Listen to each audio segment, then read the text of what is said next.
કેયુરભાઈ રોકડિયા, મારે તમને પૂછવું છે કે તમે આ 1972, 74, 75, 77 આ બધી શું વાતો કરો છો? તમે 30 વર્ષથી વડોદરાની પ્રજાએ હંમેશા ને હંમેશા બીજેપીને મત આપ્યો છે. બીજેપીની સરકાર અહીંયા રચાઈ છે, જે કોર્પોરેશન હોય કે વોટએવર, જે પણ કંઈ સાંસદ હોય, ધારાસભ્ય હોય, જે છે બધાને બીજેપીની સરકાર રહી છે 30 વર્ષથી.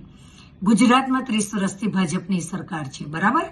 તો 30 વર્ષમાં ભાજપની સરકારે શું કર્યું? કેમ વિશ્વામિત્રી ઉપર ગલત બાંધકામો થયા, એને તોડ્યા નહીં, એને રોક્યા નહીં અને બની ગયા તો એને તોડ્યા નહીં?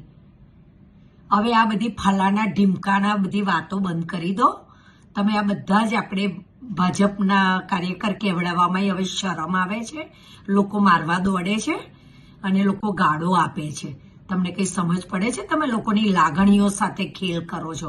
લોકોના ઘરમાં કેટલા ખર્ચા આવી ગયા છે અનએક્સપેક્ટેડ. એક સાંધેને તે તૂટે એવો ઘાટ થયો છે. ઘરની બધી વસ્તુઓ બગડી ગઈ છે, ગાડીઓ બગડી ગઈ છે, કેટલા ખર્ચા ઉપર ખર્ચા આવ્યા છે. આ પૈસા કોણ આપવાના છે?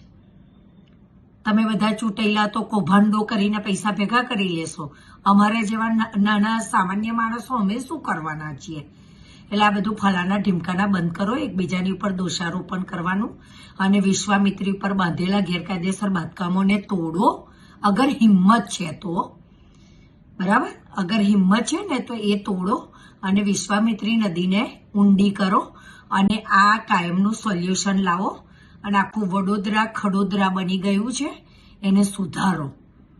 અને આ બધી નવટંકીઓ તમે બંધ કરી દો. બસ હવે બહુ થયું બાપા, બહુ થયું. રોકાઈ જાઓ હવે, રોકાઈ જાઓ. ભગવાનનો ડર રાખો ને, રોકાવો હવે.